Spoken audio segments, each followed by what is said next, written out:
गालियासकारांक पावलुचें पत्र आवेसवोर 4. देवाच्यो पूत धुवो. फुडें वचुया. सोगटांचो दोनी जावनूय दायजी ल्हान आसो पर्यान ताचे आनी गुलामां भितर कसलीच अंतर ना. ताच्या बापायन थारायलोले पिरायेक तो पावसोर ताका राखूंक आनी ताचो वेव्हार चलोवंक नेमलोले मनीस आसात.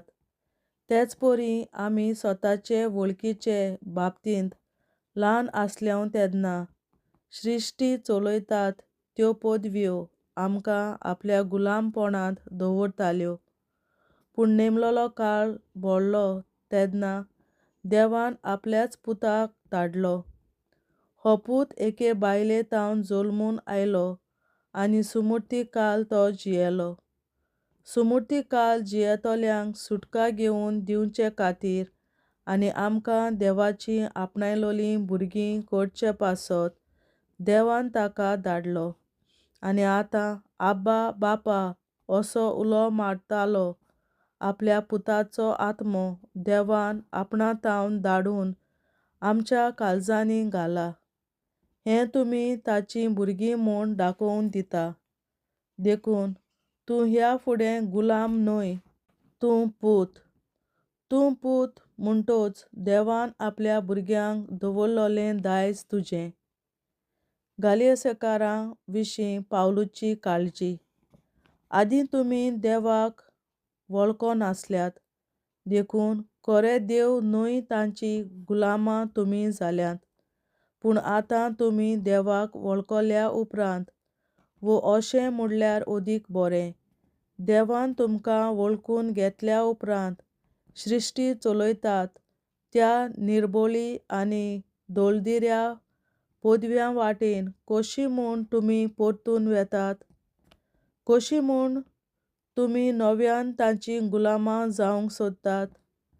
उमक्या दिसाचो, म्हयन्याचो, समयाचो आनी वर्साचो उत्सव करून असलेच समारंभाचेर आसा तुमचें लक्ष.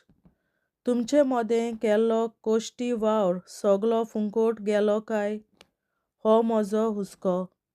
बाबा भयणींनो, हांव तुमचे लागीं पोरातून मागतां, म्हजे सारकीं जायात, कित्याक हांवूय तुमचे सारको जालों.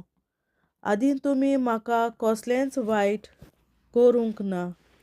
पिडेक लागून तुमकां शुभ वर्तमान पयलेच फावटी परगटूंक म्हाका सैग मेळ्ळो, हें तुमी जाणत.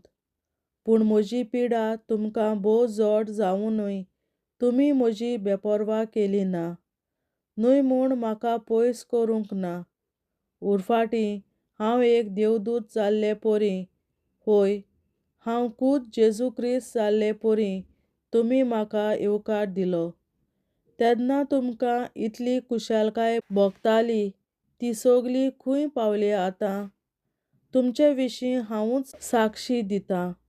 घडलोलें जाल्यार तुमचे दोळे कोंचोवन काडून म्हाका दिवंक तुमी तयार आसल्यात, तर तुमकां हांवें सोत सांगलें देखून तुमचो दुस्मान बी जालों हांव? शुभ वर्तमान धनसोवंक भोंवतात ते तुमकां आपणा वाटेन जिखून व्हरूंक उर्बा दाखयतात, पूण तुमचें मन सारकें न्हय. तुमकां आपणा वाटेन जिखून घेवचे खातीर तुमकां ते म्हजेतावन तोडूंक सोदतात. बऱ्या कारणांक लागून हेरांक जिखून घेवंक सोदल्यार बरें, पूण सदांच तशें जावचें फकत हांव तुमचे मदें आसां तेन्ना न्हय.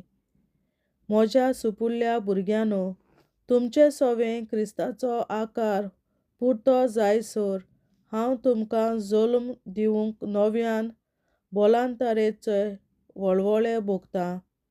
ह्या वेळार तुमचे मदें हाजीर आसून तुमचे कडेन अदीक व्हडे दुलोबायेन म्हाका उलोवंक जालें जाल्यार तुमकां लागून हांव एकदम हुस्केलां.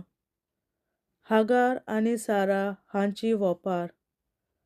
सांगात म्हाका, सुमृतीक काळ तुमी जिवंक सोदतात मूं? तरसुमूट सांगता तें आयकूंक ना तुमी? अब्राहमाक 2 पूत आसले म्हूण बरयल्लें आसा. एकलो गुलाम चेडवाचो आनी दुसरो स्वतंत्र बायलेचो.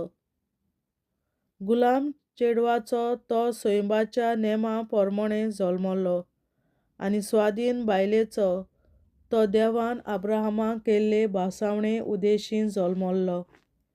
ह्या घोडण्यांतली एक वोपार काडून येता. ह्यो दोगी बायलो मुणगे 2 कोरार.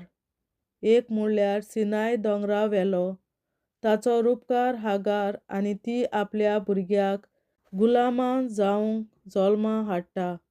हागार म्हणल्यार अराबियांत आसलोले सिनाय दोंगराचो रूपकार. त्याच बराबर आतांच्या जेरुजाल्याचोय रूपकार. कित्याक हें जेरुजालें आपल्या भुरग्यां सयत गुलामपणांत आसा.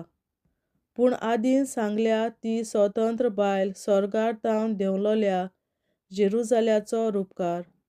आनी ही की आमची आवय. कित्याक अशें पवित्र पुस्तकार बरयल्लें आसा. संतोस बरीत जा, वाचते बायले, भुरगें बाळ नासलोले, बालोंतराच्यो दुखी भोगूंक नासलोले, खुशाल जा, आनंदाचे उल्हास सोड. तर सोडलोले बायलेक ओदीक भुरगीं घोवान कदींच सोडूंक ना तिचे परोस चोडां. म्हणटूच म्हज्या भावां भयणींनो, तुमी इजाका पोरीं भासावण्याचीं भुरगीं. तेन्ना सैबाच्या नेमा पोरमोणें जल्मल्लो भुरगो देवाचे भासावणे उदेशीं जल्मल्ल्या भुरग्याक पिडापीड दितालो. तशेंच आतांय घडटा. पूण पवित्र पुस्तक कितें सांगता? गुलाम चेडवाक आनी ताच्या पुताक भायर घाल. कित्याक स्वतंत्र बायलेच्या पुता बरोबर गुलाम चेडवाच्या पुताक दायजांत वांटो आसचो ना.